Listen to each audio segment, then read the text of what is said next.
호국사를 떠나 소림사로 향한 장무기와 조미는 농사꾼으로 변복하고 소림사 인근 계곡에 도착했다. 그들은 소림사에 가까워질수록 마주치는 승려들도 많고 낯선 그들을 경계하는 눈초리도 많아졌기 때문에 더 접근하기는 힘들다고 판단하고 인근에 쉬어갈 만한 곳이 없나 찾아봤다. 그때 두 사람 눈에 들어온 것이 산기슭 양지 바른 외딴 곳에 홀로 있는 2칸짜리 초가집이었다. 두 사람은 그곳에서 하룻밤 신세를 질 생각으로 초가집을 향해 갔다. 초가집 앞에 다다랐을 때 채소밭에 걸음을 주고 있는 한 노인을 보고 조민이 다가가 말했다. 어르신, 우리 오누이가 길을 가다 목이 말라 그러는데 물 한 잔 주시겠어요? 그러나 그 노인은 아무런 대꾸도 하지 않고 밭일만 했다. 그러자 조민이 다시 한번 말을 건넸으나 그 노인은 여전히 아무런 대꾸가 없었다. 그때 초가집 대문을 열고 한 노파가 나오며 말했다. 우리 영감은 귀머거리에 벙어리라 처녀가 하는 말을 알아듣지 못한다오. 그래 무슨 일로 왔소? 그러자 조민이 다시 한번 쉬어갈 수 있냐고 물었다. 장무기와 조민을 위아래로 훑어보던 노파가 따라오라고 했다. 두 사람은 노파를 따라 집 안으로 들어갔는데 겉보기와는 달리 집 안은 여느 농사꾼 집과 달랐다. 가난한 농사꾼 집이라고 생각하기에는 내부가 너무 깨끗하고 잘 정돈되어 있었다. 그리고 노파를 유심히 살펴보니 입고 있는 옷은 여느 농사꾼이 입는 무명천으로 된 것이었지만 옷은 얼룩 하나 없이 깨끗한 새 것이었다. 조미는 깨끗한 집이 마음에 들었는지 품속에서 은자 한 덩어리를 꺼내서 노파에게 건네며 하룻밤 재워달라고 청했다. 그러자 노파가 피식 웃으며 조민이 건넨 은자를 되돌려주며 말했다. 하룻밤 재워주는 게 뭐 어려운 일이라고 돈까지 받겠나? 돈은 넣어두게. 그런데 자네들 오누이 사이가 아니지. 그 말을 듣는 순간 조민은 아차 싶었다. 이 노파는 무공을 익힌 고수가 틀림없구나. 우리가 농사꾼 옷을 입고 있어도 말투나 행동거지에서 우리가 농사꾼이 아닌 걸 눈치챈 거야. 어쩌지? 그 순간 조민의 번뜩이는 재치가 발동했다. 할머니 눈썰미가 보통이 아니시군요. 어쩔 수 없이 솔직하게 다 말씀드릴 수밖에 없네요. 사실 저기 있는 증시 오라버니하고 저는 어릴 적부터 서로 좋아했어요. 그런데 오빠 집이 가난하다는 이유로 우리 아버지는 끝끝내 저희를 허락해주지 않으셨죠. 마침 이웃마을 부잣집에서 혼담이 들어왔는데 아버지가 그만 그 혼담을 받아들인 거예요. 저는 싫다고 거절했지만 체면과 다른 사람들 시선을 중요하게 생각하는 아버지는 끝끝내 절 혼인시키려고 했어요. 사실 우리 집은 대도에서 꽤 부자인데다 아버지도 벼슬이 높은 분이시거든요. 그래서 저는 스스로 죽을까도 생각했어요. 보다 못한 엄마가 저한테 도망가서 2, 3년 뒤에 아기를 낳아서 돌아오라고 했어요. 조민의 얘기를 다 듣고 나자 노파는 허리를 잡고 웃었다. 그러고는 연신 고개를 끄덕끄덕하며 조민의 생김새를 요리조리 뜯어보았다. 노파는 처음 만나 자기한테 솔직하게 사연을 털어놓는 조민이 마음에 들었다. 이제 보니 그런 사연이 있었군 그래. 여기까지 누가 쫓아오지 못할 테니 걱정하지 말고 푹 쉬게. 혹시라도 누가 쫓아온다면 내가 혼내줄 테니. 그러면서 껄껄거리며 방을 나섰다. 노파가 방을 나가고 둘만 남게 되자 장무기는 조민의 귀에 대고 속삭였다. 채소밭에서 걸음주는 노인 역시 보통 인물이 아니더군. 당신도 봤지? 그러자 조민이 조용히 대꾸했다. 저들은 원진의 고수급 부하일까요? 아니면 원진의 적일까요? 일단 정체를 알 수 없는 자들이니 조심하기로 해요. 그날 저녁 장무기와 조민은 노부부와 함께 저녁 식사를 하게 되었다.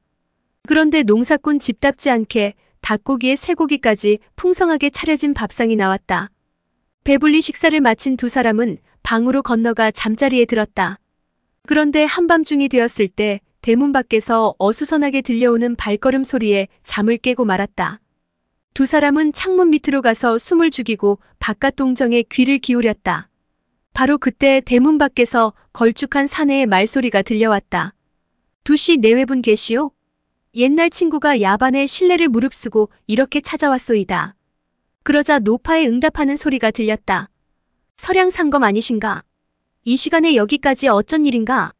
우리 내외는 당신네 옥진관 체면을 고려해서 머나먼 사천 북방에서 여기까지 피해왔네. 그런데 자네들은 그까짓 일이 뭐 대수라고 불구대천의 원수라도 맺은 듯 여기까지 쫓아왔는가? 어찌 명성 높은 옥진관이 그토록 도량이 좁으신가? 그러자 문 밖에 사내가 껄껄대고 웃으며 대꾸했다. 두 내외분께서 우리 서량 삼검이 두려우시면 이리 나와 우리한테 땅의 소리가 나도록 이마를 조아려 큰절 3번만 하시구려. 그럼 옥진관도 과거지사를 더는 묻지 않고 잊어버리리다. 그 말을 듣자 노파가 대문을 활짝 열어젖혔다. 장무기와 조미는 창틈으로 머리를 맞대고 바깥을 내다보았다. 대문 밖에는 황관도사 셋이 서 있었다.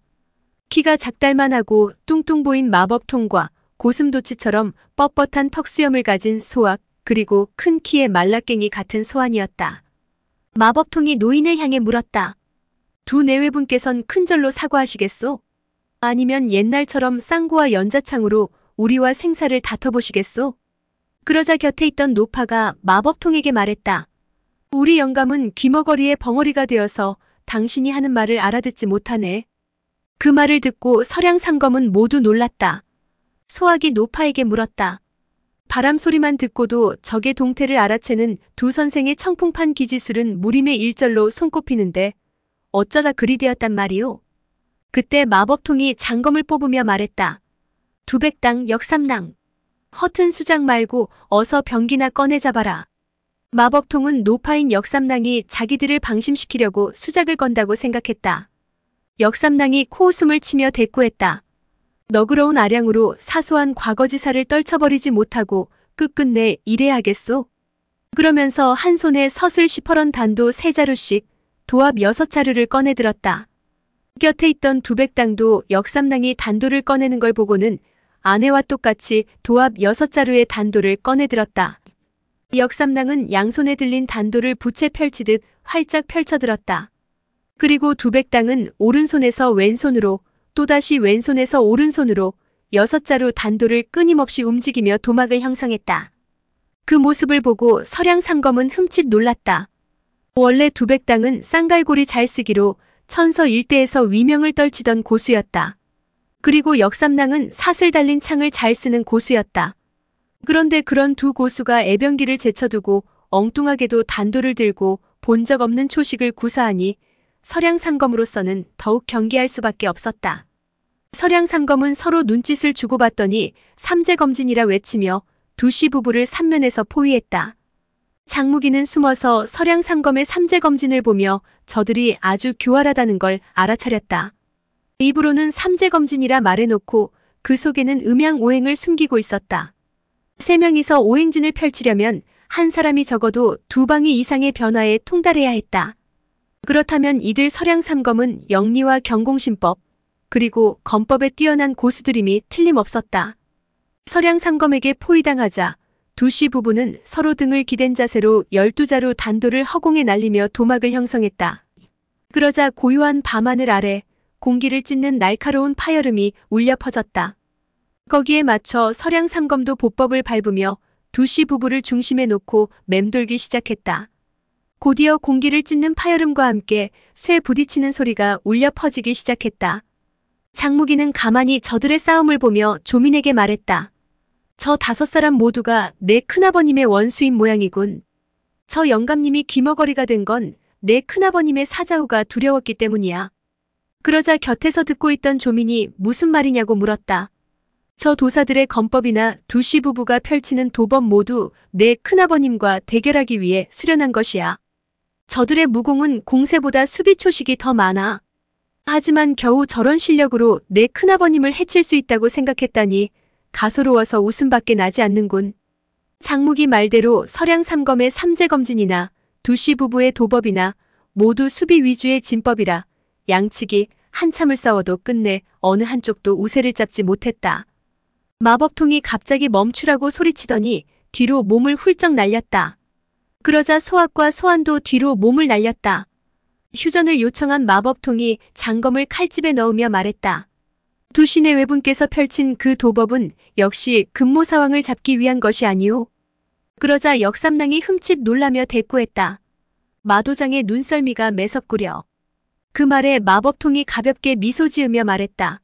하기야 두 내외분께서 아드님을 금모사왕 손에 이르셨으니 그 원한이 오죽하시겠소. 그러자 역삼낭 얼굴에 분노가 피어올랐다. 서량삼검의 삼재검진 또한 금모사왕을 잡기 위한 것 같은데 맞소? 소학이 그 말에 대꾸했다. 그렇소. 우리 역시 금모사왕을 잡기 위해 새로운 무공을 만들었소. 그 말에 역삼랑이 고개를 갸웃하며 물었다. 내 알기로 사손이 지금까지 옥진관 제자를 죽였다는 소리는 못 들어본 것 같은데 옥진관도 사손에게 받아내야 할 혈체가 있소? 그러자 마법통이 껄껄 웃으며 대꾸했다. 원한 같은 거야 물론 없지요. 우리 옥진관은 도룡도가 목적이요. 역삼랑께서 말씀하신 것처럼 우리 사이의 원한은 사소한 일이요. 그러니 지난 일은 모두 물에 흘려보내고 함께 사손을 찾는 것이 어떻겠소? 우리 건법이나 두신의 외분의 도법이나 모두 사손의 칠상권을 제압하기 위한 게 아니오. 마법통의 제안을 들은 역삼랑이 두백당의 손에 글씨를 썼다. 두백당 역시 역삼랑 손에 글씨를 쓰며 부부는 필담을 한참 나눴다.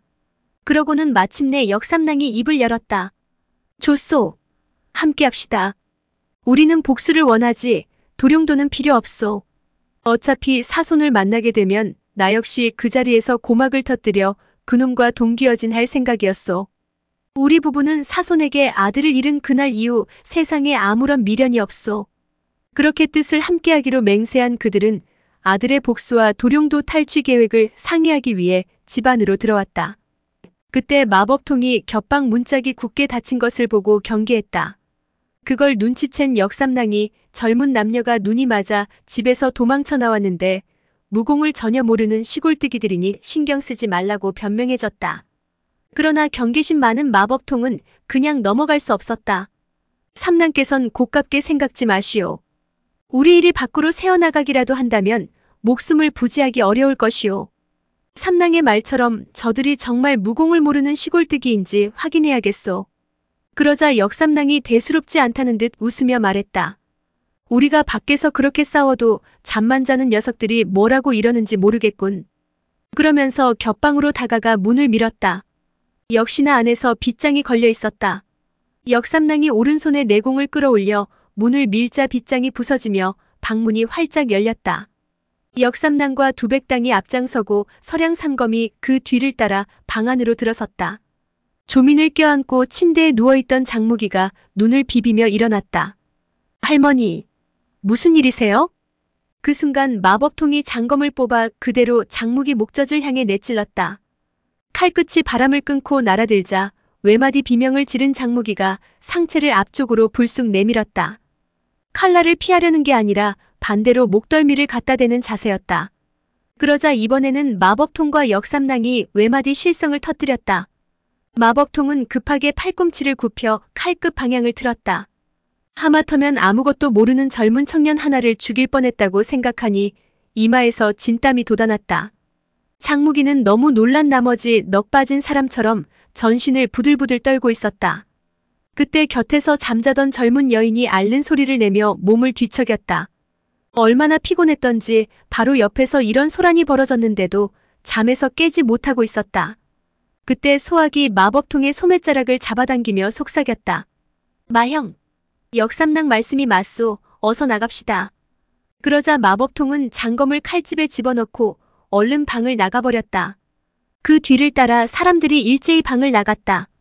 역삼랑은 미안한 기색으로 방문을 조심스레 닫았다. 사람들이 모두 나가자 장무기와 조미는 침대에서 내려와 방문 곁에 귀를 대고 저들이 무슨 이야기를 나누는지 들어봤다. 그런데 아무리 귀를 기울여도 말소리가 들리지 않았다. 장무기가 조심스레 방문을 조금 열고 보니 그들은 찻잔에 물을 찍어 탁자 위에 번갈아 글씨를 써가며 의견을 교환하고 있었다. 저들은 장무기와 조민이 무공을 모르는 시골뜨기라는 걸 확인했음에도 조심성이 매우 많았다. 장무기와 조민은 엿듣는 걸 포기하고 침대로 돌아가 잠이 들었다. 침실밖 마루 쪽에서는 5사람의 소리 없는 손가락 밀담이 그칠 줄 모르고 계속되었다. 이튿날 아침 깨어나고 보니 서량삼검은 어느새 떠나가고 보이지 않았다. 장무기가 아침 식탁에서 역삼랑에게 물었다. 할머니, 간밤에 그 도사들은 무엇하러 왔답니까? 혹시 우리를 잡으러 온 건 아닐까 걱정했어요. 그러자 역삼랑이 웃으며 대꾸했다. 밤중에 길을 잘못 찾아든 길손이었으니 걱정하지 말게.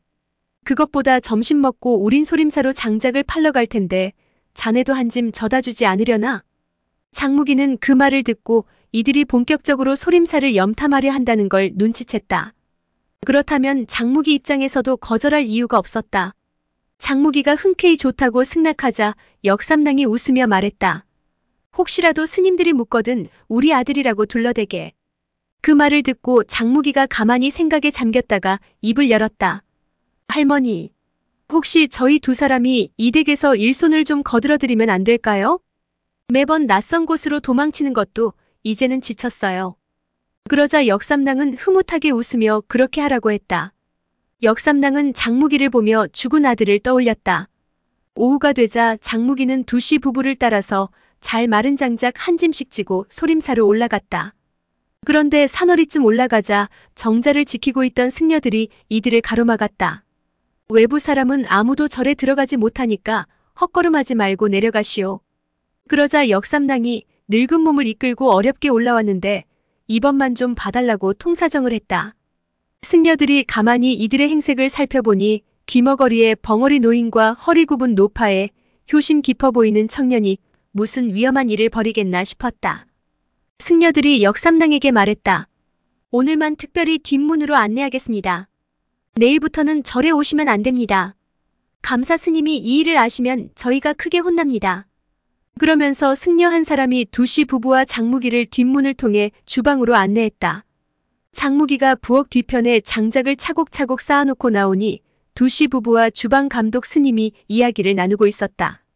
그때 주방 감독 스님이 장무기를 위아래로 훑어보더니 말했다. 젊은이, 몸이 아주 튼튼하게 생겼구먼. 일도 잘하겠어. 어떤가? 여기서 한두어 달 잡일 좀 거들어주지 않겠나? 한 달에 은자 닷전씩 줌세. 중양절을 전후해서 사찰에 오실 손님이 1000명이 넘는다던데 일손이 부족해 그러네. 그 말을 듣고 곁에서 역삼랑이 옳다구나 싶어 자기가 먼저 냉큼 대답했다. 예하.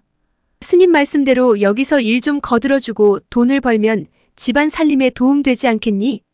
장무기도 생각해보니 괜찮겠다 싶었다.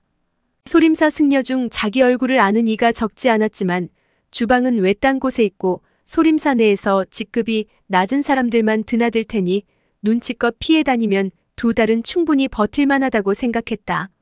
어차피 소림사 내에서 사손의 행방을 찾으려면 위험을 무릅써야 했다. 외딴 곳이라도 소림사 내부에 있으면 낮에 일하고 한밤중에 은밀하게 움직이면 될 터였다.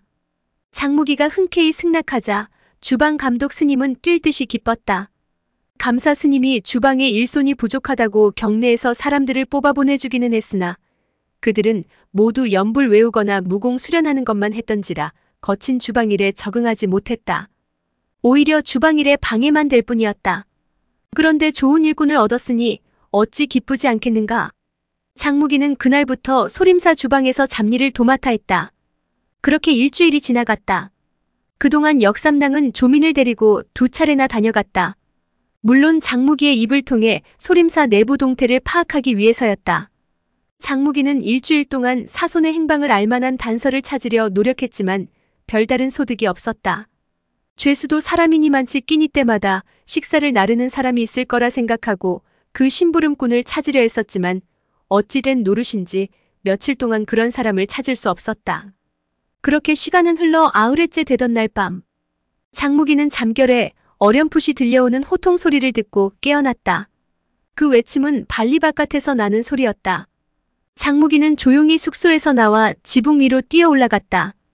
귀를 기울여 보니 소림사 왼쪽 우거진 숲속 그곳에서 병기 맞부딪히는 쇳소리가 울렸다. 장무기는 경공신법으로 소리나는 쪽으로 소리 없이 다가가 나무 꼭대기 위로 뛰어 올라갔다.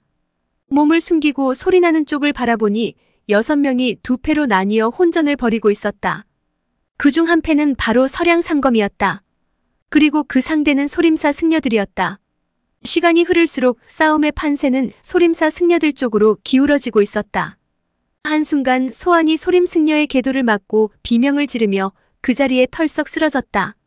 소환을 쓰러뜨린 승려가 곧바로 마법통에게 달려드니 마법통은 소림 승려 2사람의 공격을 견디지 못하고 목을 베어 죽고 말았다. 마법통의 몸이 앞으로 고꾸라지던 순간 소학의 비명이 들렸다. 2승려가 소학 쪽으로 고개를 돌리니 소학이 오른쪽 무릎을 꿇고 칼로 땅을 짚은 채 겨우 버티고 있었다. 그 앞에 한 승려가 피가 뚝뚝 떨어지는 궤도로 소학을 겨누고 있었다. 오른쪽 허벅지를 깊게 베어 움직이지 못하는 소학을 소림 승려 세 사람이 포위하고 물었다. 그대들 서량 옥진과는 우리 소림사와 아무런 원한도 맺은 적 없는데 무슨 이유로 야반 침입을 했는가? 소학이 피를 철철 흘리면서 참담한 기색으로 대꾸했다. 패전지장이 무슨 할 말이 있겠소? 그러자 노승이 차갑게 비웃으며 말했다. 그대들은 사손을 빼내러 왔든지 도룡도를 꿈꾸고 왔든지 둘 중 하나겠지. 이때껏 사손이 옥진관 문화제자를 해쳤다는 소문을 들어본 적이 없으니 필시 도룡도 때문이겠군. 헌데 그따위 보잘것없는 실력으로 소림사에 침입하다니 자네들은 천년 소림이 우스웠나 보군. 그 말을 듣고 놀림당하고 있다는 생각이 든 소학은 분노에 치를 떨었다. 소학은 어차피 죽을 거 혼자 죽지 않겠다는 생각으로 필생의 일격을 눈앞에 있는 소림 승려에게 내찔렀다. 긴장이 다소 풀린 채 소학을 비웃던 소림 승려는 갑자기 소학이 동기어진 할 목적으로 맹렬히 공격해오자 황급히 몸을 틀어 칼을 피했으나 그만 왼팔을 찔리고 말았다. 그 순간 곁에 있던 두 승려가 궤도를 내려쳐 소학을 그 자리에서 죽였다. 그런 다음 승려 셋은 말 한마디 없이 서량 상검의 시체를 하나씩 주워들고 사라져버렸다. 장무기는 그들을 뒤쫓기 위해 몸을 날리려고 했다. 그런데 바로 그 찰나 수풀 속에서 미세한 기척을 감지하고는 그 자리에 멈춰 기척을 죽였다. 하마터면 큰일 날 뻔했다고 생각한 장무기는 숨을 죽인 채 적들이 움직이기만 기다렸다. 그렇게 반시즌이 지나자 매복한 사람이 손뼉을 쳤다. 그러자 멀리서 손뼉 치는 소리가 들리더니 곧이어 6명의 승려가 수풀 사이에서 일어났다. 그들은 더 이상 침입자가 없다고 판단했는지 절간으로 돌아갔다. 모두 떠나자 장무기도 숙소로 돌아왔다. 소림사 경내의 경계태세는 생각한 것보다 훨씬 엄중했다. 그 사건이 있은 후 다시 며칠이 지나고 8월도 이제 중순에 접어들었다. 장무기는 중양절이 다가올수록 조급해졌다. 그는 위험을 무릅쓰고라도 소림사 경내를 뒤져보기로 했다. 하늘이 도왔는지 저녁부터 천둥 번개를 동반한 비가 억수같이 쏟아졌다. 아무리 소림 승려들이라도 천둥 소리와 빗방울 떨어지는 소리 때문에 밖에서 움직이는 장무기를 감지하는 것은 힘든 일이었다. 소림사 경내에서 제일 중요한 근거지는 나한당, 달마당, 반야원, 그리고 방장스님의 거처인 정사였다. 장무기는 소림사 경내를 수색하다 우거진 대나무 숲속 깊숙이 자리 잡은 곳에서 반짝이는 불빛을 찾아냈다. 그것은 허름하고도 작은 정사였다. 장무기는 불빛이 새어나오는 정사 창틀 아래로 접근했다. 그때 정사 안에서 말소리가 들려왔다. 금모사왕 하나 때문에 우리 소림파는 지난 한 달 동안 무려 23명이나 살상했소. 바로 소림사방장 공문대사의 목소리였다. 거기다 명교의 광명좌사 양소, 광명우사 범요, 백미응왕 은천정, 청익보광 위일소가 번갈아가며 금모사왕의 석방을 요구해왔소. 그들의 요구를 계속해서 무시하면 명교가 가만히 안 있을 텐데 어찌하면 좋겠소? 더구나 장교주가 모습을 안 드러내는 것도 걱정이오. 우리는 대도 만안사에서 큰 은혜를 입었는데 장교주가 나타나 석방을 요구하면 어찌해야 한단 말인가? 바로 그때 방 안에서 음침하고도 늑수구레한 말소리가 울렸다. 장무기는 가슴이 철렁 내려앉았다. 포대화상 설부득의 건곤일대기 속에 갇혔을 때 들었던 그 목소리, 아리와 함께 광명정지하에서 도망쳤을 때 들었던 잊을 수 없는 그 목소리. 그 목소리의 주인공은 다름 아닌 원진이란 법명으로 이름을 고친 악적 호남병력수 성곤이었다. 귀에 익은 원진의 목소리가 울렸다. 현재 사소는 세 분 태사수께서 지키고 계시니 걱정하실 것 없습니다. 그리고 마교 무리들이 베푼 보잘것없는 은혜에 방장사수께서 마음 거리끼실 필요 없습니다. 더구나 만안사 보탑에서 벌어진 사건은 마교놈들이 암암리의 오랑캐 조정과 한통속이 되어 획책한 음모였지 않습니까? 그 말에 공문대사가 깜짝 놀라며 되물었다. 명교가 조정과 결탁했다니 무슨 말이오? 증거가 있소? 그러자 원진이 웃으며 답했다. 명교 교주 장무기가 아미파 장문 주지학과 혼례식을 거행하던 날 여양왕의 딸이 나타나 신랑이던 장무기와 달아나는 바람에 강호 무림이 발칵 뒤집어진 사건은 사수께서도 들어 아실 겁니다. 그래, 우리도 그 소문은 들어 알고 있네. 장무기와 도망간 조민의 몽골식 본명은 민민테무르라고 합니다. 바로 방장사숙 여러분과 6대 문파 고수들을 비겁하게 중독시켜 사로잡아갔던 그 계집이지요. 그 민민테무르 부하 중에 고두타라고 일컫던 굉장한 고수가 있습니다. 아마 두 분 사숙께서도 만안사에서 그자를 보신 적이 있을 겁니다. 고두타라는 말에 공지대사가 이를 갈며 격앙된 목소리로 말했다. 내가 만안사 보탑에서 그놈에게 당한 수모를 생각하면 지금도 이가 갈린다. 이번 영웅대회만 끝나면 그놈을 만나러 대도엘 한번 다녀올 작정일세. 공지대사는 칼자국 투성이의 험상궂은 얼굴로 자신을 향해 냉소를 띠던 모습을 생각하면 아직도 가슴이 떨리고 이가 갈렸다. 그런 공지대사를 향해 원진이 물었다.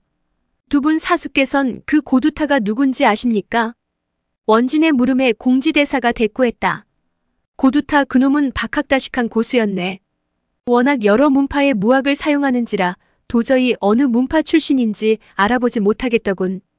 그러자 원진이 싸늘하게 웃으며 말했다. 고두타는 바로 마교의 광명우사 범유입니다. 그 말이 떨어지기 무섭게 공문방장과 공지대사가 펄쩍 뛰다시피 놀라 이구동성으로 그게 정말이냐고 외쳐 물었다. 제가 어찌 감히 사숙 어른들을 기만하겠습니까? 아마도 이번 영웅대회에 그자도 반드시 나타날 것입니다. 그러자 공지대사가 깊은 신음을 내뱉었다. 그렇다면 장무기와 소민군주가 암암리에 결탁했다는 말이 되겠군.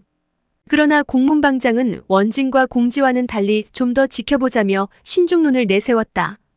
곧이어 세 사람의 화제는 중양절 대회로 옮겨갔다. 그 중에서도 장무기의 신경을 곤두세운 것은 원진이 세운 무서운 계획이었다. 원진은 영웅대회에서 도룡도를 내걸고 여러 문파 고수들을 서로 싸우도록 안배해 그들 세력을 양패구상하도록 하자고 했다. 그렇게 된다면 소림이 무림의 패자로 우뚝 설 수 있다는 것이었다. 그러나 공문방장은 그런 원진의 계획에 또다시 신중론을 내세워 반대했다. 수많은 사상자를 만들어 무림동도에게 죄를 짓기도 싫었지만 명교처럼 막강한 세력이 그렇게 호락호락 넘어가지는 않을 듯 싶었다. 중간에서 가만히 양쪽의 의견을 듣고만 있던 공지대사는 양쪽 모두 일리가 있다고 생각했다. 그래서 그는 탁상에서 토론만 하기보다는 가장 시급한 문제부터 처리하자고 했다. 방장사형, 지금 급한 것은 어떻게 해서든지 사손에게서 도룡도의 행방을 알아내는 것입니다. 만약 영웅대회가 열리는 날까지 도룡도의 행방을 알아내지 못한다면 모처럼 우리 소림파가 주관하는 영웅대회가 실속 없이 용두사미로 끝날 위험이 있습니다. 그리 되면 우리 스스로 본파의 위신을 깎아내린 결과가 되고 말 겁니다. 공지대사의 말을 들은 공문방장이 말했다. 사제의 고견이 지당하네. 원진사질. 자넨 어떤 방법을 써서라도 사손을 설득해서 도룡도의 행방을 알아내게.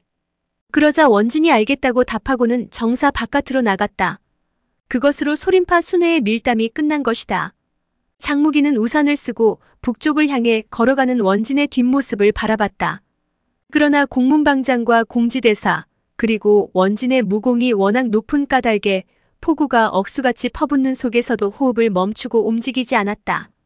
장무기는 원진이 100여 척 앞서 나갈 때까지 느긋이 기다렸다가 조심스레 정사처마 밑을 빠져나왔다. 그러고는 발걸음 소리를 죽인 채 도둑고양이 마냥 그 뒤를 쫓기 시작했다. 장무기는 담장 모퉁이와 굵은 나무를 엄폐물 삼아 원진을 추격했는데 원진이 절간 뒷담을 뛰어넘는 걸 봤다. 그것을 본 장무기는 그제야 왜 절간 경내에서 양부 사손의 종적을 발견할 수 없었는지 이유를 깨달았다. 사손은 절간 바깥에 갇혀 있었던 것이다.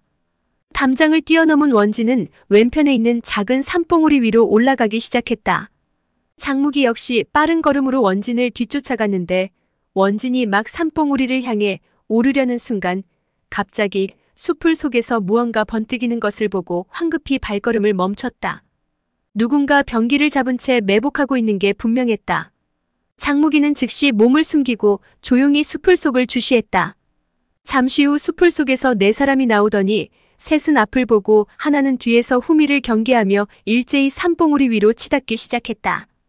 장무기는 조심스레 괴한들과 200척 거리를 두고 뒤를 쫓았다.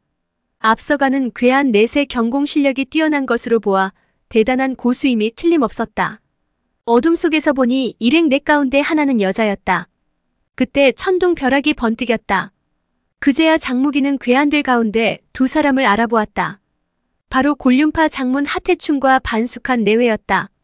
그때 갑자기 원진의 웃음소리가 칠흑 같은 어둠 속에 억수같이 퍼붓는 장대비를 뚫고 산골짜기에 쩌렁쩌렁 울려 퍼졌다.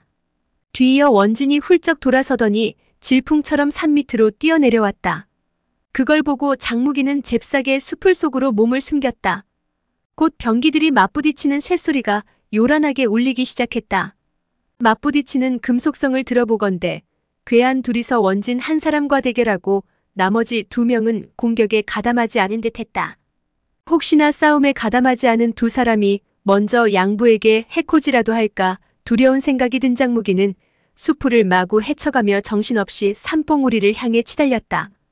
그런데 뜻밖에도 산봉우리 정상은 깎아지른 듯한 높은 절벽을 뒤로하고 넓은 평지만 횡하니 펼쳐져 있을 뿐 오두막이나 감옥 같은 것은 보이지 않았다. 그저 횡한 평지 중앙에 세모꼴로 늘어선 채 하늘 높이 우뚝 치솟아오른 소나무만 세 그루 있었다. 마치 용트림하며 승천하는 신룡처럼 굳세게 뻗친 나무 가장기들의 자태가 유별나게 눈길을 잡아끌었다. 그리고 우측에는 깊은 낭떠러지가 보였다. 장무기는 속으로 의아스러운 생각이 들었다. 이런 곳에 큰아버님이 갇혀 계시단 말인가? 그때 오른쪽 수풀 속에서 인기척이 나더니 누군가 엎드린 자세로 기어가는 소리가 들렸다. 곧이어 반숙한의 음성이 뒤따랐다. 어서 손을 씁시다. 두 사제 실력으로 저 늙은 승려를 계속 붙잡아 놓지 못할 거예요. 그러자 하태충이 알겠다고 답하고는 허리를 펴고 벌떡 일어서더니 반숙한과 함께 소나무 세 그루를 목표로 덮쳐들었다. 장무기도 급한 마음에 얼른 수풀 속을 거쳐 세 그루 소나무가 있는 앞쪽으로 조심스레 기어갔다. 그런데 그때 갑자기 하태충의 비명소리가 들렸다. 장무기가 머리를 쳐들고 내다보았더니 하태충은 세모꼴로 서 있는 소나무 세 그루 한복판 공터에 선 채 정신없이 장검을 휘두르며 칼춤을 추고 있었다. 어느새 누군가에게 당했는지 부상을 입은 게 분명해 보였다. 강철로 만든 장검이 뭔가를 쉴 새 없이 두드리고 있는 듯 허공에서 충돌음이 계속해서 터져나왔다. 두 눈의 내력을 끌어올려 바라보던 장무기는 저도 모르게 흠칫 놀라고 말았다. 소나무 밑 그루터기에 겨우 한 사람만 들어갈 정도로 비좁은 구멍이 하나씩 파여 있고 그 안에 늙은 승려가 한 명씩 들어앉은 채 소나귀에 시꺼먼 채찍 같은 밧줄을 들고 있었다. 그리고 그 시꺼먼 채찍을 길게 늘어뜨리고 하태충 부부에게 맹렬한 공격을 퍼붓고 있었다. 짙은 어둠 속에서 세 가닥 채찍이 허공을 후려칠 때마다 빗줄기가 사방팔방으로 튕겨 날아갔다. 그러나 시꺼먼 채찍은 광채라곤 한 점도 번쩍거리지 않았다. 그래서 움직임을 간파하는 게 더욱 어려워 보였다. 그러다 보니 하태충 부부는 그저 칼춤을 추며 삼면에서 들이치는 채찍 공격을 방어하기에도 벅차 보였다. 장무기는 두 눈을 휘둥그레 뜨고 저도 모르게 마른 침만 삼키고 있었다. 장무기는 문득 좀 전에 원진이 공문방장에게 사소는 세 분 태사수께서 지키고 계시니 염려할 것 없다는 말이 떠올랐다. 아마도 소나무 속에 있는 저 새 노승이 원진이 말한 그들일 것이다. 채찍질을 가할 때마다 소리 한 번 들리지 않는 것으로 보건대 채찍을 쓰는 사람의 내력이 이미 절정의 경지에 오른 것이 분명했다. 장무기는 저도 모르게 당혹스러움과 공포감이 우러나왔다. 그때 갑자기 하태충의 비명소리가 어둠 속에서 울려 퍼졌다. 채찍에 등줄기를 얻어맞은 하태충이 포위망에서 튕겨나와 털썩 고꾸라졌다. 그 모습을 보고 반숙한이 경악과 분노에 휩싸인 채 한순간 남편에게 정신이 쏠렸다. 그리고 그 찰나의 빈틈을 놓치지 않고 세 가닥 채찍이 동시에 날아와 반숙한의 상반신과 하반신을 구렁이처럼 휘말아 포위망 바깥으로 내던졌다. 때마침 원진이 골륜파 고수 두 명과 싸워가며 쫓기듯이 산봉우리 위로 올라왔다. 원진은 하태충 부부가 상처 입고 땅바닥에 쓰러진 채 일어나지 못하는 것을 발견하고 한 칼에 한 사람씩 찔러 죽였다. 골륜파장문 철금선생 하태충과 남편의 머리 꼭대기에 올라앉아 태상장문으로 불리며 여왕처럼 군림하던 반숙한은 원진의 칼날 아래 이렇듯 속절없이 목숨을 잃고 말았다. 사실 원진을 상대하던 골륜파 제자 두 명도 뛰어난 고수였다. 그러나 애당초 원진의 상대는 아니었다. 교활하기 짝이 없는 원진은 일부러 못 이기는 척하면서 그들 두 사람을 산봉우리까지 유인한 다음 새 노승이 지키고 있는 소나무 세 그루 포위망 속으로 몰아넣었다. 그것도 모르고 산봉우리까지 뒤쫓아왔던 골륜파고수 두 명은 땅바닥에 쓰러져 있는 하태충 부부의 시체를 발견하고 너무 놀란 나머지 그 자리에 우뚝 멈춰서고 말았다. 그때 갑자기 두 사람 뒤에서 구렁이처럼 소리도 없이 날아든 채찍이 그들 허리를 휘감았다. 그러고는 채찍 두 가닥이 팽팽하게 당겨지는가 싶더니 어두운 허공 속으로 던져버렸다. 느닷없이 허공 위로 날아오른 두 사람은 본의 아니게 공중제비를 한 바퀴씩 돌더니 지상으로 추락하고 말았다. 영문도 모른 채 땅바닥에 쓰러진 두 사람이 미처 몸을 가누기도 전에 원진이 불이 나게 달려들어 잇따라 장검을 내리찍어 한 칼에 한 사람씩 찔러 죽여버렸다. 새 노승이 골륜파고수 넷을 힘 안 들이고 순식간에 죽이는 것을 본 장무기는 그만 아연실색하고 말았다. 비록 태사부 장산봉의 수준까지는 미치지 못한다 하더라도 녹장객이나 학피롱의 실력을 능가하는 경지였다. 장무기는 소림파 내부에 저런 고수들이 있는 이상 혼자 힘으로는 양부 사손을 구하기 힘들겠다 생각했다. 장무기는 수풀 속에 넙죽 엎드린 채 꼼짝달싹도 하지 못했다. 그때 원진이 발길질을 연달아 날려 하태충 부부와 두 제자의 시신을 반대편 골짜기 밑으로 걷어찼다. 계곡이 어지간히 깊었던지 시신이 떨어지고도 한참 후에야 둔탁한 소리가 들려왔다. 일세를 풍미하던 무학의 대종사가 탐욕으로 말미암아 이렇듯 비참하게 목숨을 잃다니 참으로 안타까운 일이었다. 그때 소나무 그루터기 구멍 속에서 노승이 코웃음을 치는 소리가 들려왔다. 이미 부상을 입은 자들인데 산봉우리 아래로 내쫓아버리면 그만인 것을 구태여 목숨까지 해칠 필요가 있었느냐? 그러자 원진이 변명했다. 송구하오나 방장사수께서 말씀하시기를 사손을 구하러 오는 자들은 모두 극악무도한 자들이니 손 속에 절대 인정사정을 두지 말라 이르셨습니다. 그 말을 듣고 노승이 콧방귀를 뀌더니 더는 말을 잇지 않았다. 원진이 공손하게 용건을 꺼냈다. 불초 제자가 방장사숙의 명을 받들어 세 분 태사숙 어른께 문안드립니다. 아울러 거기 갇혀있는 죄수에게 몇 마디 물어볼 게 있사옵니다. 그러자 맞은편 소나무 구루터기 밑에서 비쩍 마른 목소리가 들려나왔다. 공견사질은 덕이 높고 무예가 심오해 우리 셋 모두 가장 아끼던 제자였다. 우리는 그가 소림파무학을 강호에 널리 떨치기를 기대했으나 불행히도 간악한 자의 손에 목숨을 잃고 말았다. 우리 셋은 좌관 수십 년 이래 속세에 번거로운 일을 도외시해왔으나 이번만큼은 공견사지를 위해 이 산봉우리까지 내려왔다. 그런 간악한 자는 일찌감치 단칼에 처단해버리면 그만인 것을 어찌하여 이리도 수선을 떨어가며 우리 사형제들의 수행을 방해하는 것이냐. 그러자 원진이 허리 굽혀 거듭 변명했다. 태사숙 어른의 말씀이 지당하옵니다. 하오나 방장사수께서 말씀하시기를 공견신승이 비록 저 간악한 자에게 살해당했다고는 하나 그분께서 지니신 높은 무공을 생각할 때 간적 한 놈의 힘만으로는 힘들 것이라 했습니다. 반드시 간적에게는 음모를 꾸민 일당이 있을 것이라고 하셨습니다. 그래서 그자를 이곳에 가두어 놓고 번거롭게 세 분 태사숙 어른을 모셔 지키게 하신 데에는 두 가지 목적이 있다 하셨습니다. 첫째는 저 간적을 여기 가두어 놓고 저들 패거리가 구출하러 오면 일망타진하는 것이고, 둘째는 죄수에게서 도룡도의 행방을 알아내 우리 소림파 손에 넣는 것입니다. 그리하여 다른 문파가 외람되게 무림지존이란 명성을 도둑질하지 못하게 만들어 1100년 동안 이어온 우리 소림파의 위상이 꺾이지 않도록 하기 위해서입니다. 듣기에 따라서는 대의명분이 뚜렷한 말이었으나 장무기는 그 말을 듣고 속으로 이를 갈았다. 원진의 말이 끝나자 노승 하나가 코웃음을 치며 사손과 얘기해보라고 허락했다. 그러자 원진이 세 그루 소나무 사이 한복판쯤 되는 곳까지 걸어가더니 진창이 된 땅바닥에 무릎을 꿇고 앉아 고개를 쳐박고 입을 열었다. 어이, 잘 생각해보았느냐? 도룡도를 감춰둔 곳만 자백하면 내 당장 너를 석방해주마. 땅바닥에 대고 말을 걸다니 장무기는 제 눈과 귀를 의심했다. 이때 갑자기 또 다른 노승이 역정을 내며 호통쳤다. 원진아, 출가한 사람은 거짓말을 해서는 안 되는 법이다. 어찌 그자를 속이려 드는 거냐? 만일 그자가 도룡도가 있는 곳을 말하면 진짜 놓아줄 셈이냐? 그러자 원진이 얼른 변명했다. 태사숙 어른께서 너그러이 양해해 주십시오. 불초 제자가 생각하옵건대 은사의 원수가 비록 깊다 하나 두 가지 목적을 저울질했을 때 그래도 우리 소림파의 위엄과 명망이 더 중요하지 않겠습니까? 이자가 도룡도를 숨긴 곳을 자백하고 우리 소림파가 그것을 얻을 수 있다면 풀어줘서 안 될 건 없다고 생각합니다. 맹세컨대 3년 후에 제가 다시 이자를 찾아내 은사의 원수를 갚겠나이다.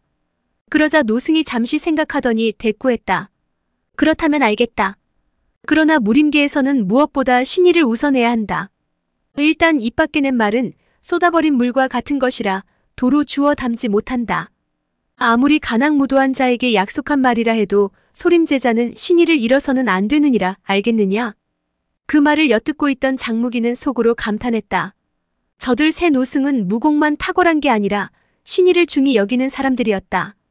다만 원진의 간악한 계략에 속아 진실을 깨닫지 못하는 것이 안타깝기만 했다. 노승에게 꾸지람 섞인 훈계를 듣고 나자 원진은 다시 땅바닥을 향해 말했다. 사손 이놈아, 우리 태사수거름 말씀 들었느냐? 새 어르신께서도 너를 놓아보내도 좋다고 허락하셨다. 그제야 땅속에서 목소리가 울려나왔다. 성곤, 네가 무슨 낯짝으로 찾아와서 나하고 이야기를 나누겠다는 거냐? 귀에 익은 목소리가 고막을 울리는 순간 장무기는 가슴이 크게 뒤흔들렸다. 마음 같아서는 당장 뛰쳐나가 성곤을 일격에 때려 죽이고 양부를 구하고 싶었으나 혈혈단신으로 나섰다가는 자기 목숨 하나 부지하기 어려운 상황이었다. 장무기는 주먹을 꽉 움켜쥐고 참을 수밖에 없었다. 원진과 사손의 대화는 같은 말만 되풀이했다. 결국 원진은 사손에게 사흘의 시간을 주겠으니 잘 생각해보라고 말했다. 그러면서 사흘 뒤에도 도룡도가 있는 장소를 말하지 않으면 자기가 무슨 수단을 쓸 것인지 잘 생각해보라고 했다. 마지막 경고를 던져놓은 원진이 일어서더니 새 고승 앞에 꾸벅 절을 하고 미련 없이 돌아섰다. 원진이 멀리 사라질 무렵 장무기는 갑자기 주변 기류가 이상하게 흐르는 것을 느꼈다. 깜짝 놀란 장무기가 본능적으로 땅바닥을 뒹굴면서 한쪽으로 비켜나는 순간 기다란 물체 두 가닥이 얼굴을 가로입술고 지나갔다. 사전에 아무런 조짐도 느낄 수 없었으니 그야말로 기습이었다. 단숨에 10여 척 바깥으로 굴러서 나온 장무기가 몸을 추스르기도 전에 또 한 가닥 시꺼먼 채찍이 앞가슴을 찍어왔다. 그와 동시에 등 뒤에서 좌우 양편으로 나뉜 채 구렁이처럼 두 가닥의 채찍이 날아들었다. 앞서 이 채찍질이 골륜파 고수들을 어떻게 해치웠는지 본 장무기는 얼른 손을 내뻗어 정면으로 찔러드는 채찍 끄트머리를 움켜잡아 외곽으로 뿌리치려 했다. 그때 갑자기 채찍이 부르르 떨리더니 엄청난 힘이 밀려왔다. 장무기는 이 엄청난 힘에 가슴을 얻어맞았다가는 갈비뼈가 모조리 부러지고 오장육부가 터져나갈 것이라 생각했다. 찰나의 순간 장무기는 남은 손으로 뒤에서 들어오던 두 가닥 채찍을 쳐냄과 동시에 건곤대나의 신공을 이용해 잡고 있던 채찍 끄트머리를 재빨리 뒤쪽으로 보내버렸다. 그러면서 두 발로 힘차게 지면을 박차고 허공으로 솟구쳐 올랐다. 고추 세운 몸이 마치 승천하는 용처럼 곧바로 하늘 위로 까마득히 솟구쳐 올랐다. 바로 그때 하늘 위에서 어둠을 뚫고 눈부신 백색 광채를 번쩍 빛내며 서너 줄기의 벼락이 한꺼번에 떨어졌다. 여기저기 벼락 맞은 나무들이 부러져 나가는 소리가 들려왔다. 눈부시게 빛나는 번갯불 아래 노승 두 사람이 약속이나 한 듯 동시에 외마디 경악성을 터뜨렸다. 아마도 장무기의 무공에 자목경이로움을 느낀 모양이었다. 하늘 위를 바라보던 새 노승은 이런 절세의 무공을 지닌 고수가 젊은 시골뜨기 청년임을 깨닫고 놀라움과 의아스러움을 느꼈다. 그러나 이들 새 노승은 놀라고만 있지 않았다. 세 가닥 검은 채찍은 마치 어금니를 드러내고 발톱 춤을 추는 세 마리 흑룡처럼 급속도로 날아오르더니 세 반면으로 갈라져 장무기를 향해 한꺼번에 덮쳐갔다. 장무기 역시 번개가 치는 순간 새 노승을 똑똑히 볼 수 있었다. 다들 움푹 파인 양볼에 근육 한 점 없이 뼈와 가죽만 남아있는 듯 수척한 몸매를 지니고 있었다. 그런데 그중 한 노승은 한쪽 눈을 보지 못하는 애꾸눈이었다. 또 한 차례 떨어져 내린 번갯불이 새 노승의 다섯 눈을 비추는 순간 장무기는 신령들의 휘황찬란한 눈빛을 마주 대하고 있는 듯한 착각이 들었다. 장무기는 세 방향으로 한꺼번에 날아드는 채찍을 몸을 회전하며 손에 공력을 모아 세 가닥 채찍 끄트머리를 왼쪽으로 밀어내고 잡아 끌듯 휘감고 당기더니 차력타력 수법으로 채찍을 한 덩어리로 엉키게 만들었다. 이 기술은 태사부 장산봉이 전수한 무당파 태극권의 초식을 이용한 것이었다. 또 한 차례 사나운 굉음이 허공에 메아리치더니 벼락이 연달아 두세 차례 떨어졌다. 그야말로 천지가 개벽하듯 무시무시한 뇌성병력의 위험에 가슴이 떨리다 못해 혼백마저 뒤흔들릴 지경이었다. 천둥벼락이 무섭게 때리는 허공에서 장무기는 공중제비를 한 바퀴 돌더니 왼발로 소나무 가지 끄트머리를 올가감기 무섭게 재빨리 그 가지 위에 안정된 자세로 올라섰다. 또다시 뇌성병력이 그칠 새 없이 울리는 와중에 낭낭한 목소리가 자연의 굉음을 누르고 힘차게 울려 퍼졌다. 불초읍의 명교 교주 장무기가 세 분 고승께 문안드립니다. 검정채찍 세 가닥이 상대방의 내력에 뒤죽박죽 엉켜버린 것을 깨달은 새 노승은 얼른 채찍에 주입한 내공을 풀어 엉켰던 채찍 세 가닥을 풀었다. 새 노승은 자기를 명교 교주라고 밝힌 젊은이를 보고 너나 할 것 없이 속이 뜨끔했다. 그들은 지금껏 살아오는 동안 이토록 뛰어난 강적과 마주쳐 본 적이 없었던 것이다. 또 하나 이상한 점은 상대방 내공이 소림사에서 전해지는 구양공과 비슷하다는 느낌을 받았다는 것이다. 얼굴빛이 창백한 노승이 기분 나쁠 정도로 소름 끼치는 목소리로 물었다. 마교 교주는 양정천이 아닌가? 어떻게 귀하가 명교 교주일 수 있지? 그러자 장무기가 대꾸했다. 양 교주는 벌써 세상을 뜨신 지 오래되었습니다. 부족 하나마 지금은 소생이 잠시 명교를 맡고 있습니다.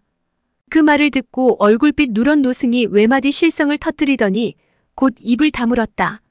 그 외마디 신음소리에는 한없는 서글픔과 실망이 가득 담겨 있는 듯했다. 그 모습을 보고 장무기가 물었다. 선사님께선 양교주를 잘 아시는 모양이군요. 그러자 그 노승이 어두운 표정으로 대꾸했다. 물론 잘 알지. 노나비 양정천을 몰랐다면 어찌 오늘날 외눈박이 신세가 되었겠는가. 또 우리 사형제 셋이 무엇 때문에 30여 년 세월을 와신상담하며 좌선을 해왔겠는가. 감정의 기복 없이 담담하게 흘러나온 몇 마디였으나 그 속에 담긴 원한과 증오만큼은 비할 데 없이 크고 깊었다. 장무기는 노승의 말을 듣고 가슴이 철렁 내려앉았다. 그때 얼굴빛 누런 노승이 느닷없이 맑은 기합 소리를 터뜨리며 말했다. 장교주, 노납의 법명은 도액이외다. 그리고 여기 얼굴이 창백한 사제는 도겁이고 저편의 얼굴 시꺼먼 사제는 도난이라고 하지. 우리는 양정천에게 복수하기 위해 지난 30여 년 세월을 좌선하며 수행에 전념해왔소. 그런데 양정천이 죽었다니 우리 세 사람의 깊은 원한을 어찌한단 말이오. 어쩔 수 없이 현임 교주께서 책임지셔야 되겠구려. 더구나 우리 공경과 공성 두 사질 역시 귀교의 손에 목숨을 잃지 않았소. 그대가 겁도 없이 여길 찾아온 것을 보면 뭔가 믿는 구석이 있는 모양인데 이제 그만 지난 수십 년 동안 끌어온 우리 소림파와 귀교의 은원 관계를 오늘 이 자리에서 매듭지읍시다. 그러자 난처해진 장무기가 도액선사에게 말했다. 후배는 귀 소림파와 아무런 갈등이 없습니다. 제가 여기 온 목적은 오로지 제 양부이신 금모사왕 사대엽을 구하기 위해서입니다. 비록 공견신승께서 제 양부의 실수로 목숨을 잃기는 했으나 거기에는 복잡하게 얽힌 사연이 적지 않습니다. 그리고 공성신승께서 원적하신 건 저희 명교와 아무런 관계가 없습니다. 세 분 선배님께서는 한쪽 말만 듣지 마시고 아무쪼록 시시비비를 분명히 가려주시기 바랍니다. 그 말을 도겁선사가 받았다. 그렇다면 공성이 누구 손에 죽임을 당했단 말씀인가? 전곡을 찌르고 묻는 말에 난처해진 장무기는 이맛살을 찌푸리며 말했다. 후배가 알기로는 공성신승께선 원나라 조정 여양왕 휘하무사에게 죽임을 당하셨습니다. 그러자 도겁선사가 다시 되물었다. 그렇다면 여양왕 휘하무사들은 누가 통솔했는가? 그 물음에 장무기는 가벼운 탄식을 토해내며 답했다. 여양왕 착한 태무르의 딸 민민태무르입니다. 중국식 이름으로 조민이라 부르지요. 그러자 도겁선사가 고개를 갸우뚱하며 장무기를 쳐다봤다. 원진의 말을 듣건대 그 계집은 장교주와 손잡고 군주의 신분도 버리고 제 아비를 배반하면서까지 명교에 투신했다던데 그 말이 사실인가? 아니면 거짓인가? 장무기는 어쩔 수 없이 바른대로 대꾸할 수밖에 없었다. 그렇습니다. 그녀는 현재 지난날의 잘못을 뉘우치고 원나라 조정을 버리고 저희 명교에 투신했습니다. 그러자 도겁선사의 음성이 갑작스레 쩌렁쩌렁 울렸다. 공견을 죽인 자는 마교의 금모사왕 사손이며 공성을 죽인 자는 마교에 투신한 조민이란 계집이 아닌가. 더구나 그 계집은 우리 소림사를 공격해서 우리 제자들을 모두 사로잡아간 원흉이 아닌가.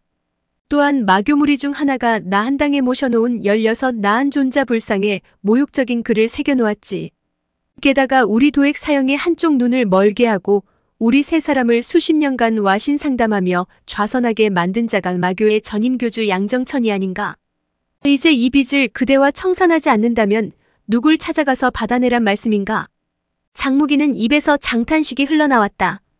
경이야 어찌되었든 도겁선사의 말처럼 그가 떠매지 않는다면 누가 감당한단 말인가. 세 분 노선사께서 그리 말씀하시니 불초 후배도 그 책임에서 벗어날 길이 없겠습니다.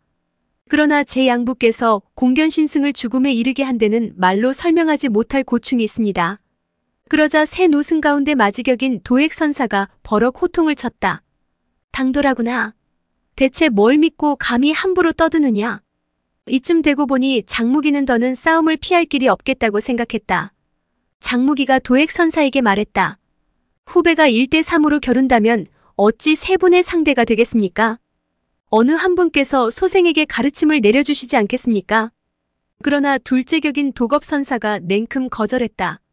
우리는 단독 대결로는 그대에게 이길 자신이 없네. 더구나 피 맺힌 원수를 갚는 마당에 강호규칙 따위를 고려해야 할 필요가 있겠는가. 그러고는 도겁선사의 말이 끝나기가 무섭게 도액과 도난 두 노승이 일제히 연부를 외며 공격해 들어왔다. 세 가닥 검정 채찍이 질풍같이 장무기의 몸을 휘감아왔지만 장무기는 재빨리 세 가닥 채찍 사이를 유령처럼 빠져내려갔다. 그러나 지면에 내려선 이후 장무기는 새 노승의 포위망을 쉽사리 벗어나지 못했다. 의들 새 노승은 장무기가 무공을 배운 이래 가장 강한 적수였다. 원래 장무기가 익힌 구양신공은 아무리 내력을 소모해도 끝없이 솟아나는 우물처럼 마르지 않았다. 그리고 공력을 쓰면 쓸수록 더 강해지는 것이 특징이었다. 그러나 그것은 지금까지 구양신공을 최대치까지 끌어올려 사용하지 않았기 때문이다. 지금까지는 어쩌다 짧은 순간 최대한 힘을 쓰기 위해 구양신공을 최대치까지 끌어올린 적은 있어도 싸우는 내내 구양신공을 최대치까지 끌어올리며 싸울 필요가 없었다. 어지간한 싸움은 공력에 칠할 정도는 수비에 집중하고 삼할 정도로 공세를 취해도 충분했다. 그러나 지금은 새 노승의 채찍 공격을 막아낼 때마다 혼신의 공력을 쏟아붓다 보니 점차 내력이 제대로 이어지지 못하는 느낌이 들었다. 이런 경우는 장무기가 구양신공을 익힌 이후 한 번도 겪어보지 못한 현상이었다.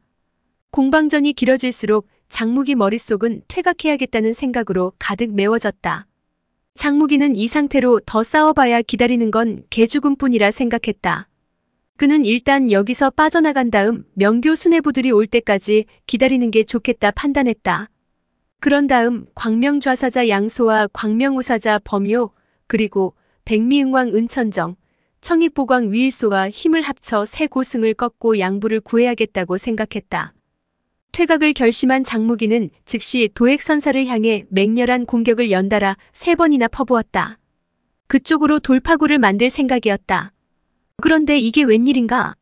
돌파구가 열리기는커녕 세 가닥 검정 채찍이 방패처럼 둥그렇게 엮이며 장무기의 최대 공력이 실린 공격을 번번이 튕겨내는 것이 아닌가.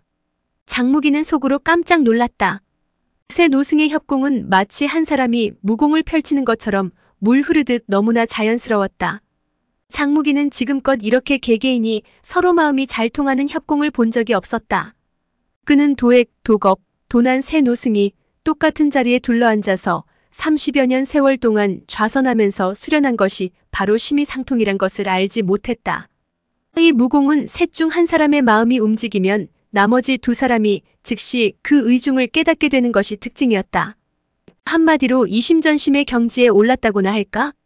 보통 사람은 흉내도 낼 수 없는 가문력이었다. 이들 셋은 30여 년 동안 같은 자리에 앉아 얼굴을 마주대하고 전심전력으로 감흥 수련에만 전념한 결과 오늘과 같은 경지에 도달할 수 있었다. 마음이 다급해진 장무기가 잠시 정신이 산란해졌을 때였다. 갑자기 도겁선사의 5 손가락이 그의 어깨를 내리찍었다. 장무기는 뼛속까지 쑤셔대는 찌릿찌릿한 아픔에 정신이 번쩍 들었다. 그는 고통에 겨워 어금니를 뿌두둑 갈아붙이면서 지금 이 자리에서 죽더라도 양부의 억울함은 풀어줘야겠다고 생각했다. 마음을 다져먹은 장무기가 목청을 드높였다. 세 분 노선사님, 이 후배가 오늘 이 자리에서 죽을 때 죽더라도 한 가지 밝힐 것이 있습니다. 그러나 노승들은 장무기의 말을 들을 생각이 없었다. 장무기는 날아드는 채찍을 쳐내며 자기 할 말을 계속했다. 원진의 송명과 강호에서의 별명은 혼원병력수 성곤입니다. 바로 제 양부 되시는 금모사왕 사손의 스승이지요. 그리고 성곤의 사매는 바로 전임 명교교주 양정천의 부인입니다. 성곤은 줄곧 사매에게 정을 품어왔고 그 애정 때문에 질투심이 생겨 끝내 명교와 깊은 원한을 맺기에 이르렀습니다. 그러면서 장무기는 지난 수십 년 세월 동안 앙심을 품은 성곤이 평생토록 명교를 무너뜨리기 위해 얼마나 노심초사하며 관계를 꾸며왔는지 이야기했다. 그리고 또 어떻게 양교주 부인과 광명정지야 동굴에서 미래를 즐기던 끝에 양정천을 격분시켜 죽게 만들었는지 설명했다. 또 제자 사손이 명교의 호교법왕이 된 사실을 알고 일부러 술에 취한 척하며 제자의 아내를 겁탈하려다 미수에 그친 일과 사손의 일가족을 몰살해버린 일도 말했다. 그리고 사손을 몰아세워 무림계 인사들을 마구 죽이게 한 일과 소림사 공견신승의 문화에 침투한 후 그 스승을 유인해 사손의 칠상권 열쇠 주먹 아래 죽게 만들고도 스승과의 약속을 어긴 채 나타나지 않아 공견이 결국 하늘 머금고 세상을 떠나게 된 사연까지 낱낱이 설명해 주었다. 들을수록 기막힌 사연이라 도액선사를 비롯한 새 노승의 놀라움은 이루 말할 수 없이 컸다. 도액선사가 먼저 깊은 탄식을 뱉어내자 세 가닥 검정채찍이 느슨해졌다. 양정천이 그렇게 죽었던가? 장무기가 도액선사의 탄식을 되받았다. 후배는 양교주가 어떻게 해서 도액선사님과 원한을 맺게 되었는지 모릅니다만 중간에 어떤 간악한 자가 싸움을 붙인 것은 아닌지 또 그 자가 바로 원진이란 법명을 지니고 소림파에 침투한 성곤이 아닐까 하는 생각이 듭니다. 도액선사께서 지난 일을 돌이켜보시면 불초 후배가 터무니없는 거짓말로 선사님들을 속이는 것이 아니라는 걸 아실 겁니다. 도액선사는 신음소리를 내더니 채찍질을 멈추고 잠시 생각에 잠겼다가 다시 입을 열었다. 그 말에도 다소 일리가 있군. 애당초 노납이 양정천과 원수를 맺었을 때 성곤은 날 위해 무척 애를 많이 썼네. 후에 와서 노납을 스승으로 모시게 해달라고 간청했지. 하지만 노납은 본래 제자를 받아들이지 않았기에 그를 공견사질의 문화제자로 이끌어주었다네. 자네 얘기대로라면 처음부터 성곤이 마음먹고 꾸민 짓이란 말인가? 도액선사의 물음에 장무기가 답했다. 그렇습니다. 그뿐만 아니라 현재 그자는 소림사 방장자리마저 넘보고 있습니다. 소림의 장문이 되겠다는 야심을 품고 남모르게 패거리를 끌어모아 소림사 주변에 잠복시켜놓고 공문 방장을 해치려는 음모를 꾸미고 있습니다. 이 말이 채 끝나기도 전에 갑자기 우르릉 하는 소리와 함께 좌측 산비탈 위에서 엄청나게 큰 바위 하나가 굴러떨어졌다. 그 바위는 세 그루 소나무 한복판을 향해 무서운 기세로 부딪혀왔다. 도액선사가 웬 놈이냐고 호통을 치며 들고 있던 검정채찍으로 바위를 연달아 두세 차례 호되게 후려쳤다.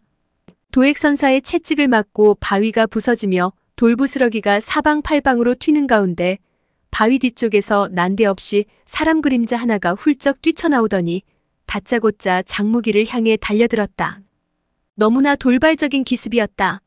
장무기는 도액선사와 이야기를 나누는 와중에도 도겁과 도난 두 승려의 채찍 공격을 막아내고 있었다.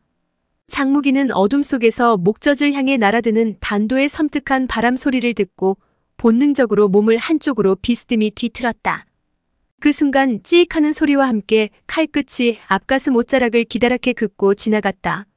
간발의 차이로 화를 면한 것이다. 기습에 실패한 괴한은 재빨리 거대한 바위를 엄폐물 삼아 새 노승의 채찍 공격 범위 바깥으로 나갔다. 그 모습을 보고 장무기가 외쳤다. 악적 성곤놈아. 비겁하게 사람을 죽여 입막음할 작정이었냐? 장무기는 방금 단도로 기습한 괴한의 얼굴을 보지는 못했지만 그 민첩한 몸놀림과 공격 초식에서 사손과 맥락을 같이 아는 무공임을 알아차렸다. 그렇다면 혼원병력수 성곤이 아니면 누구겠는가? 그때 새 노승이 채찍을 내뻗어 천근에 달하는 거대한 바위를 말아감더니 그대로 성곤이 있는 쪽으로 날려보냈다. 그러나 성곤은 벌써 공격 범위에서 멀찌감치 벗어나 유유히 산 아래로 내려가고 있었다. 정말 원진이었는가? 도액대사가 혼잣말하듯 중얼거리자 막내 도난대사가 대꾸했다. 확실히 원진이었소. 도둑이 재발절이다더니 그놈이 장교주 말대로 살인멸구를 하려 한 모양이오. 그 말을 듣고 도액선사의 입에서 장탄식이 흘러나왔다.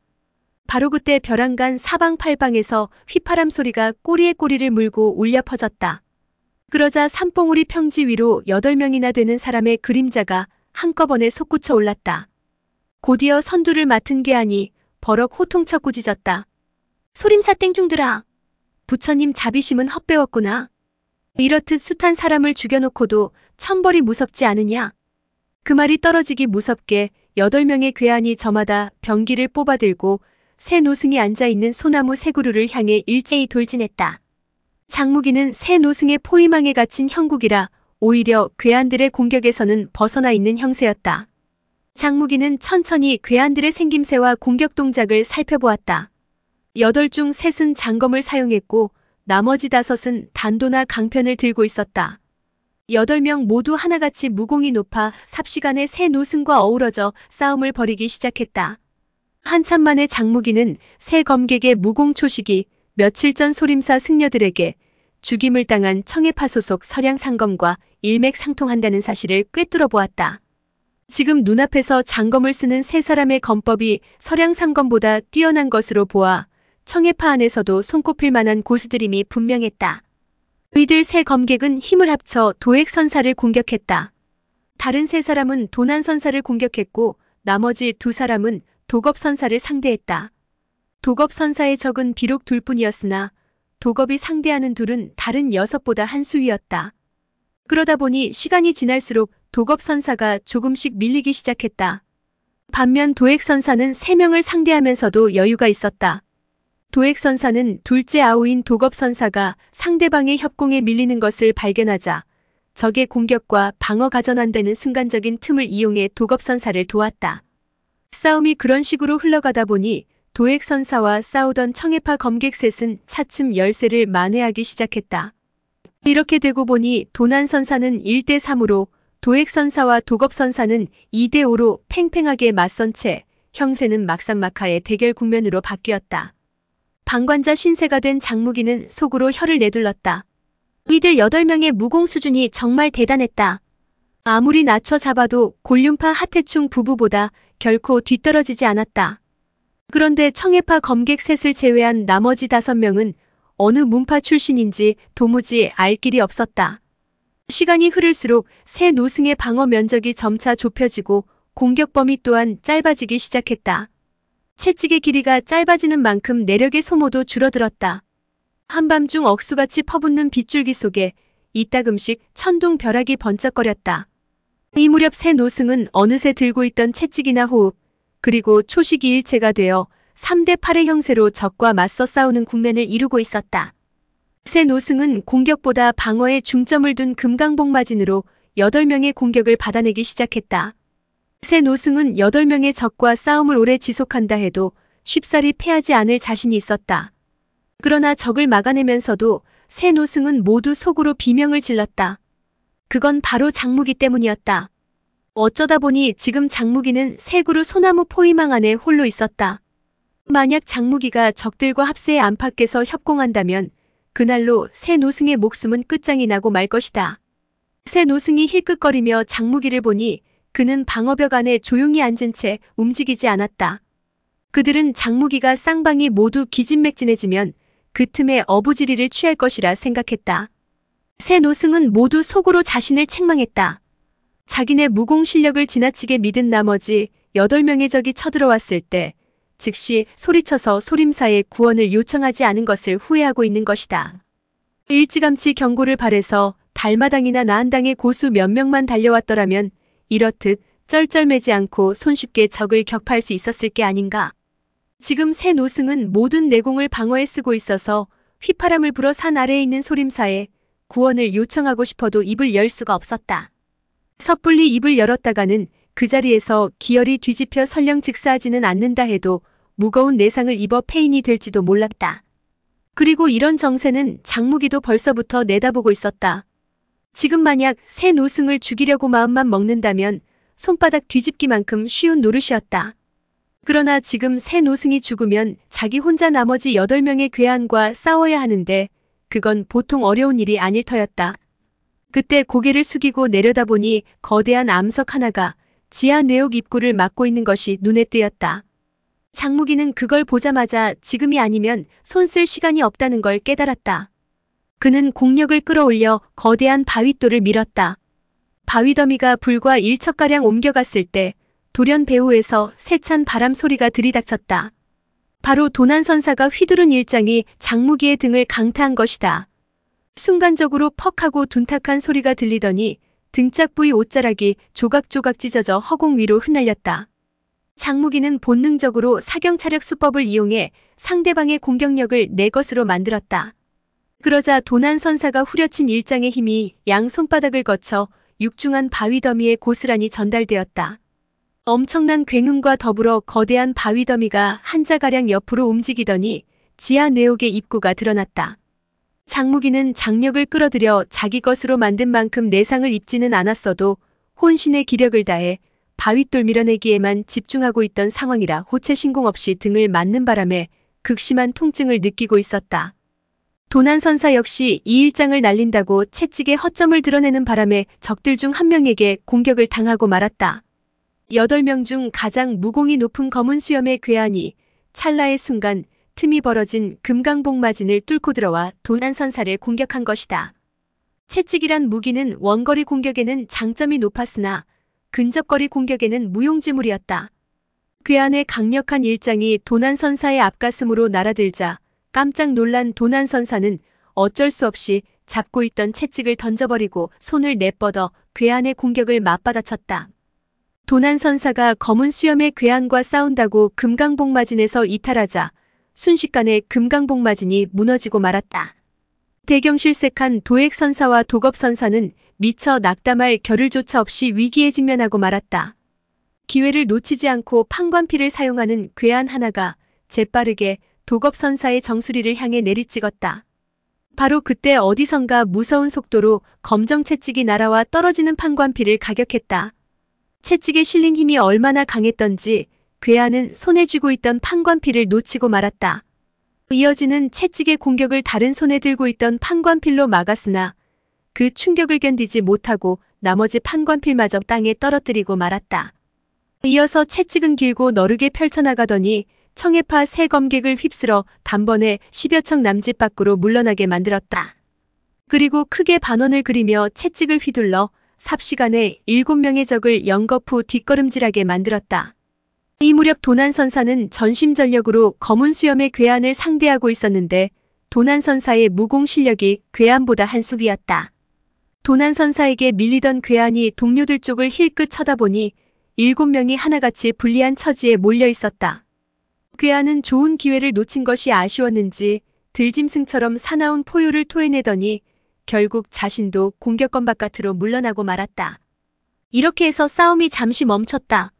장무기는 검정 채찍을 도난선사에게 덥석 넘겨준 다음 몸을 돌려 다시 지하 뇌옥을 짓누르고 있는 거대한 바위더미를 밀어내기 시작했다.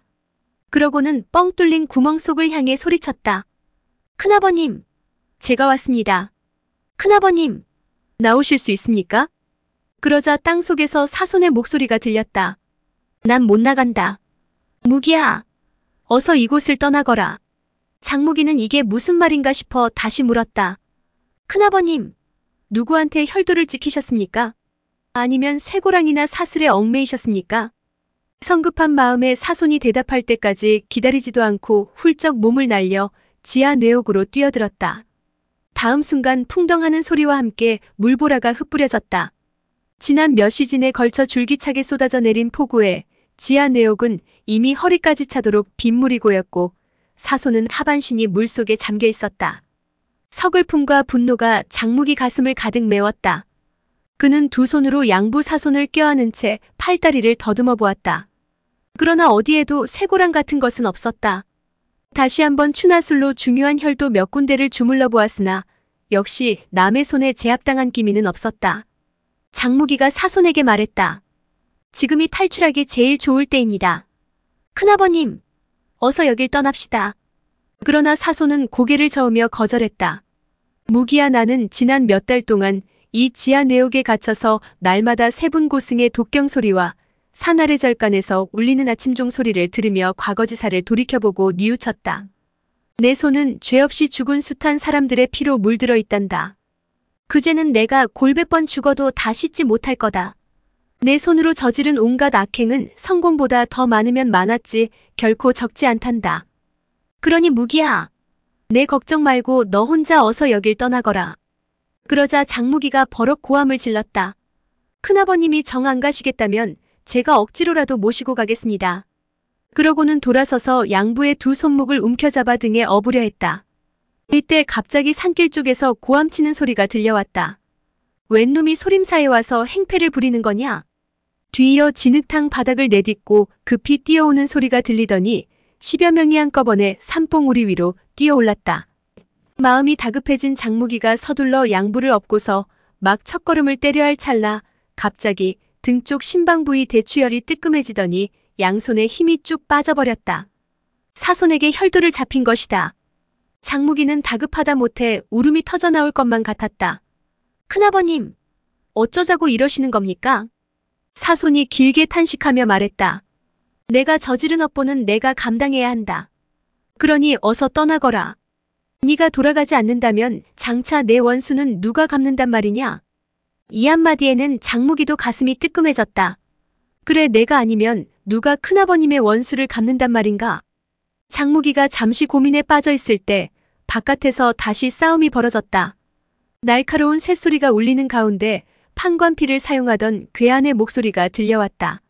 어이, 소나무 사이에 있는 젊은 친구. 그대는 누군가? 도대체 어떤 고인께서 남의 일에 함부로 뛰어들어 참견했는지 하간상살 항밀과 복태가 알고나 가야겠네. 그러자 장무기 대신에 도액선사가 검정 채찍을 허공에 번쩍 휘두르면서 느긋하게 대꾸했다. 명교장 교주는 당세에 보기 드문 고수인데 하간상살 같은 명사분들이 어찌 몰라보셨을꼬? 그 말을 듣고 항밀이 경악성을 터뜨리더니 양손에 잡고 있던 쌍피를 휘둘러 방어막을 치면서 훌쩍 뒤로 뛰어 소림사 승려들의 공격권 바깥으로 벗어났다. 그러자 나머지 동료 7도 덩달아 퇴각했다. 소림사 승려들이 가로막으려 했으나 그들의 무공이 뛰어나 막지 못했다. 8명의 괴한들은 그렇게 산 밑으로 뛰어내려 사라졌다. 괴한들이 모두 떠나자 새 노승은 채찍을 땅바닥에 내려놓고 일어서다니 장무기를 향해 두 손 모아 합장의 예를 건넸다. 장교주의 크나크신 공덕에 감사드리오. 그러자 장무기는 몸을 날려 지상으로 올라와 황급히 답례를 올렸다. 마땅히 할 일을 했을 따름인데 무슨 과찬이십니까? 도액선사를 비롯한 새 노승은 방금 사손과 장무기가 주고받는 대화를 모조리 들었다.